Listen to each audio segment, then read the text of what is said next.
the Marines, Coast Guard. Maraming salamat po, Bureau of Fire Protection, and the Air Force, Kuya Mike Ariola. Maraming salamat for always putting a especially rivalry game to, Antona. Everybody is watching. Wow, it's Kobe Monhead jumping it up against the 6'8" Cliff Hopia, and we are officially underway to witness another Letran and San Beda battle. Big question, Antona, when it comes to San Beda, yung mga games na ganito, yung tinitignan mo liyamado sila, do they have the killer instinct to really push the pedal on the metal para idiin na agad, hindi na paglaruan yung kakainin nila, not playing with your food?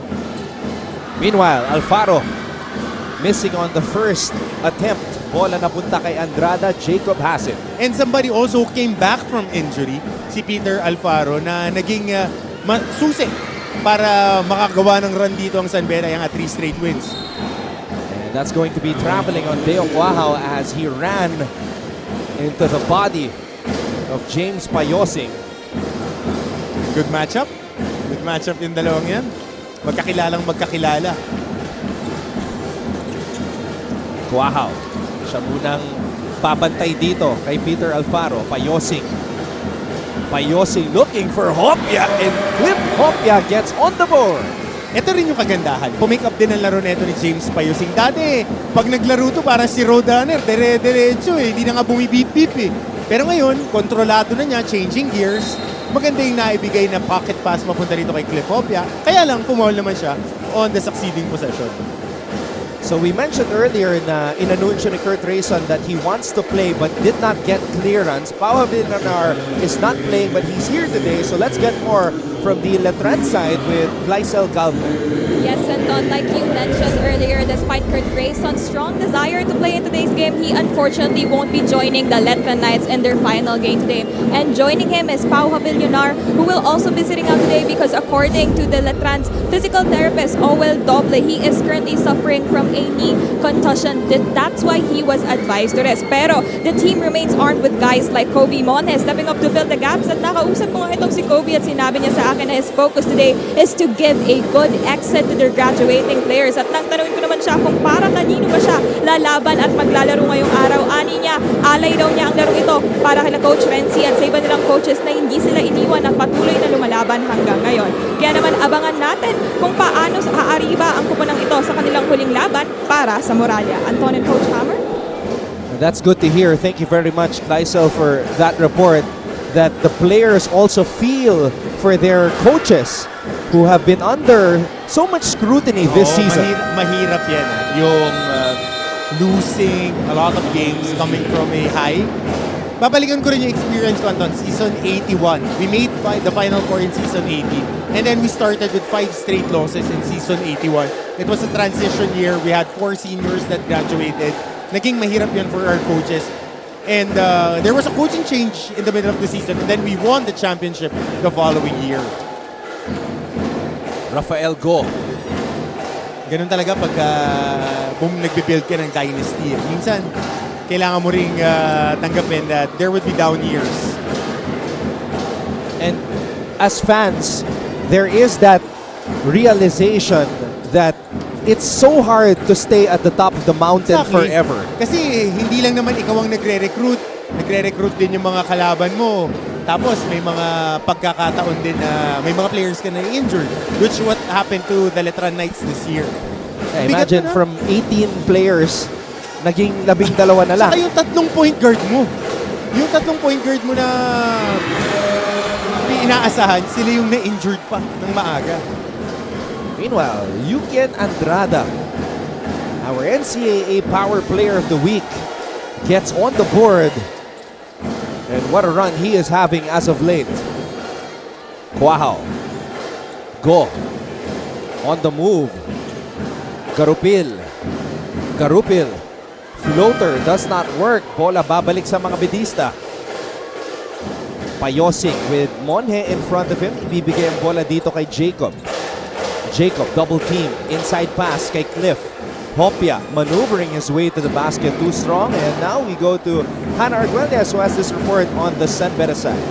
Thank you so much, Anton. Scoring his career high in their most recent game is Yukian Andrada. At nang makausap ko si Yukian patungkol sa kanyang malaking kontribusyon sa panalo ng Red Lions against the LPU Pirates, ang sabi niya sa akin, it feels great. I wasn't expecting that to happen really. My shots were just falling in and it felt like I was in the zone these last few games. Dagdag pa niya na his mindset has not changed for these last 3 games, lalo na't nakikita naman natin na it's working in their favor. It's a mindset of never giving up, playing their hardest on the court, and most of all, wrapping up the second round on a high note. According to Yukian, what we can expect from him today is hopefully to make numerous 3-pointers again and to play his absolute best against rivals, the Letran Knights. Don't you just love a rivalry game, Anton and Coach Hammer? Yeah, it's what we live for. Exactly. 6 out of 11 3-pointers binanggit ni Hana. 6 out of 11 for a guy who plays his position is major. Yep. Pero kasi si Yuki is, if you look at him, he plays power forward here. He might not have the foot speed, but nakikita natin that he is really a small forward. He is a small forward, parang Steve Novak. Diba? When he was in college, he was a 3-point shooter and he was a very good defender. Once you move up in the pros, yan ang unang hahanapin eh, shot making. I wouldn't compare him to Steve Novak though. Hindi, yun yung role lang eh, di ba? Parang power forward na shooter from the outside na hindi siya ganun kabilis pag tinignan mo. Pero mas magaling, syempre. Coach Yuri Escuenta calls a timeout. Letran is up 5-4.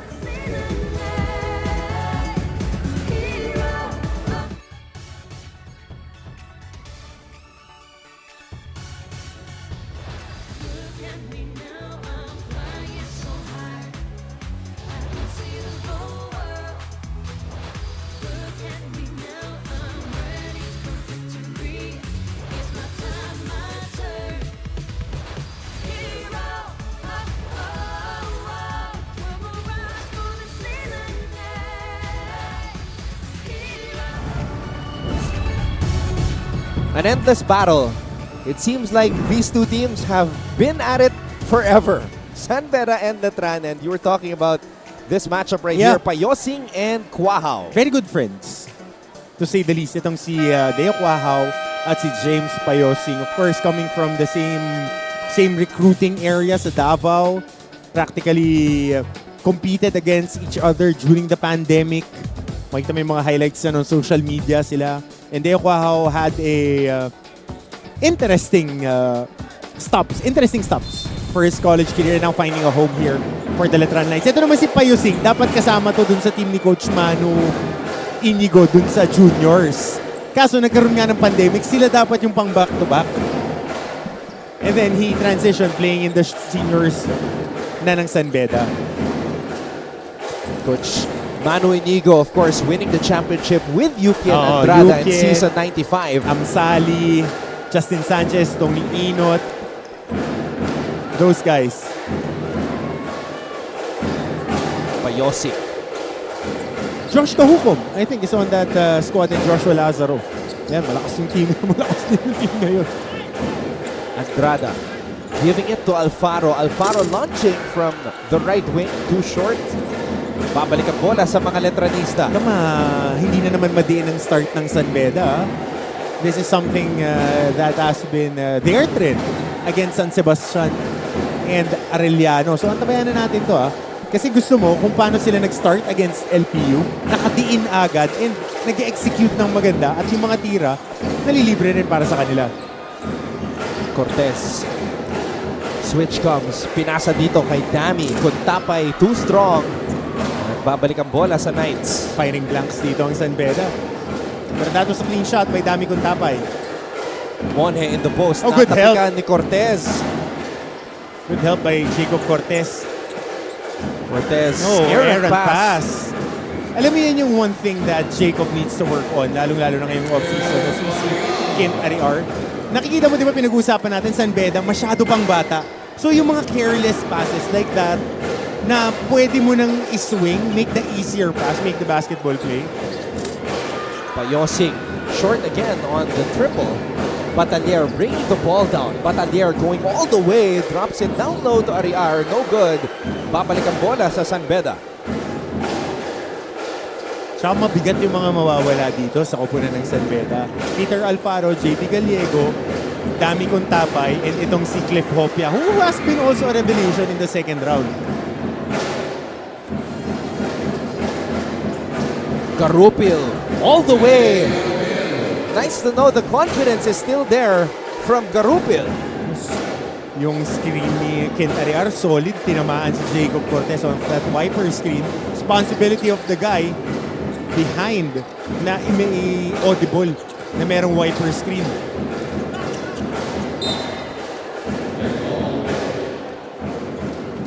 Nigel Gonzalez checking into the game along with Jomel Puno. Eman Tagle rin. Pinasok na rito sa laro. Yung transition basket kanina, big-to-big passing for the Letran Knights. Here's Garupil, one of our many rookies dito sa season 99. Fresh out of high school yan. Oh, fresh out of high school yan. I was talking... So, newcomer of the year and rookie of the year. I was talking to the members of the management committee kanina, sina Sir Paul, Coach Dax, and we were talking about how there's a new award this year in the NCAA. Aside from a rookie of the year, there's a freshman of the year. So guys like Nigel Gonzalez are eligible for that. The ones who are really fresh out of high school. And Ito, hindi ito fresh galing high school. no, Jomel was Yeah. telling me earlier that He was injured he was in Canada. college and Yeah. was supposed to play but was injured, so hindi siya nakalaro.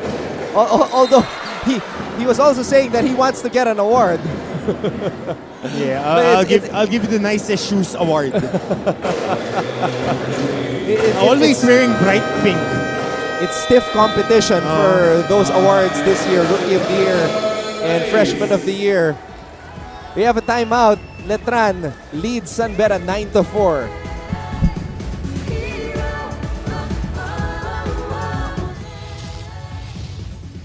Rookie siya, pero during the crucial moments of the game, meron siyang playing time. Ito na, si Jomel Puno para sa Bolahan!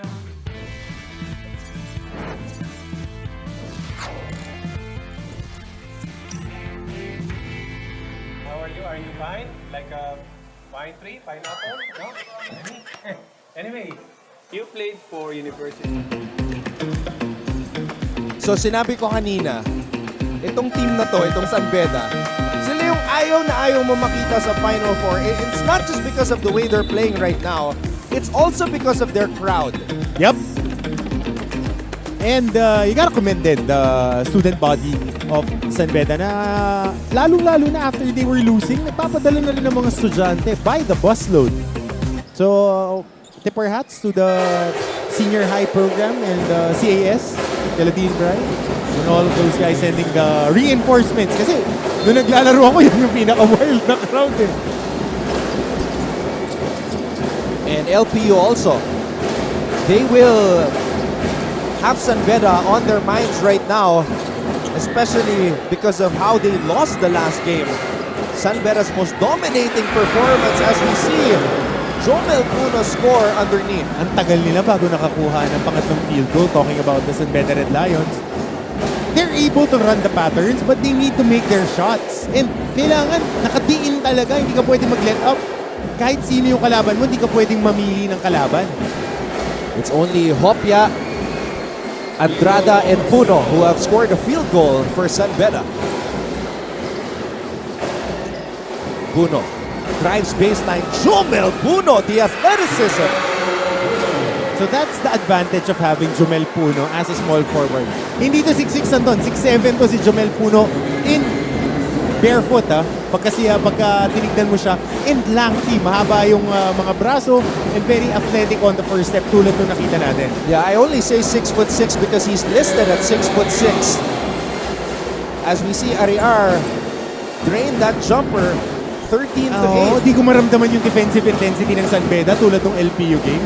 Parang ngayon nakatapat-tapat lang, hindi sila nang umangat-ngat. Puno on the move. Jomel Puno missing on the drive. Babalik ang bola sa Knights. Monje elevates and scores on the break. It's a 15-8 lead for Letran. No ball stop for the San Beda Red Lions. starting flat. Starting flat. Itong San Beda. And this is when you have to guard against complacency, Yeah. knowing that they're already in the Final Four. Maybe a spark that can start a flame or a fire. Dami Contapay for 3. And he really needs to step his game up. Dahil importante itong si Dami Contapay sa campaign ng San Beda. If he provides a lot of rebounding and that muscle inside, kasi alam na natin, he's one of the best big men when it comes to three-point shooting.